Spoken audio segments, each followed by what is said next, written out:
Talk about a serial entrepreneur. You are doing some amazing, amazing things.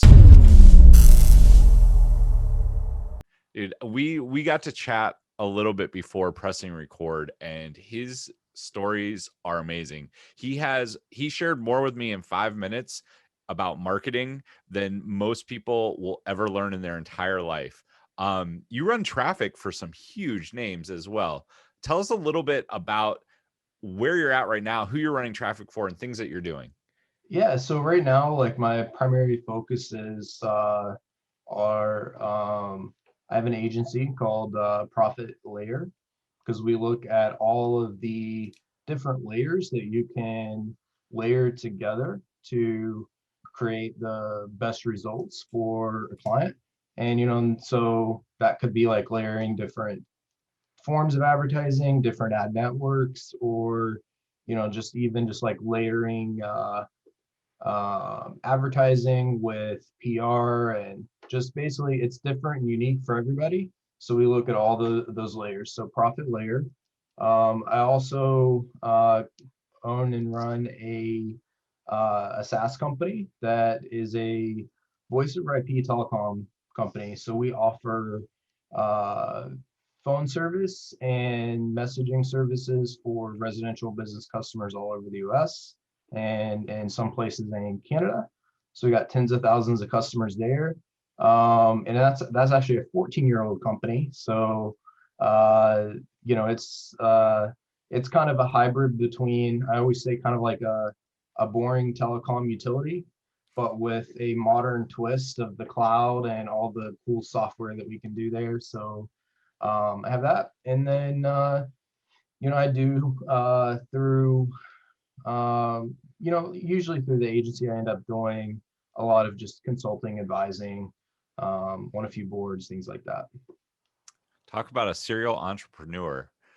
You are doing some amazing, amazing things. So this you have to tell us more about how this started. I know that it was a little while ago, but in middle school, you said your parents didn't even have a computer. They didn't know what a computer how it worked really, right? Yeah, so this would have been mid late 90s.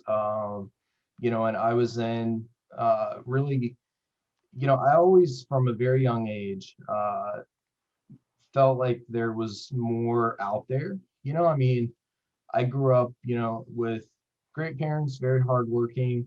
Did everything they could to provide a good life for my brother and I. We had always had everything that we needed.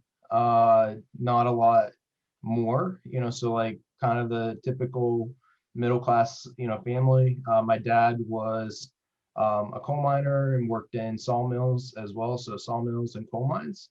And he was typically at work before dark and a lot of times home after dark or right before, so uh very strong work ethic there. And my mom was a homemaker. So being in a small town, I mean, I guess there were a few entrepreneurs there, but it was kind of like, in a small town, you really only need one provider of each service. So it's like you need one pharmacist, you need one doctor, one lawyer, just one of each Right. thing. And then usually that's about it. And a lot of times, like those are family businesses that, like they'll pass that business on and, one of their kids will take over. So there wasn't a lot of new stuff happening there. My parents didn't use computers really at the time, didn't have any interest in it.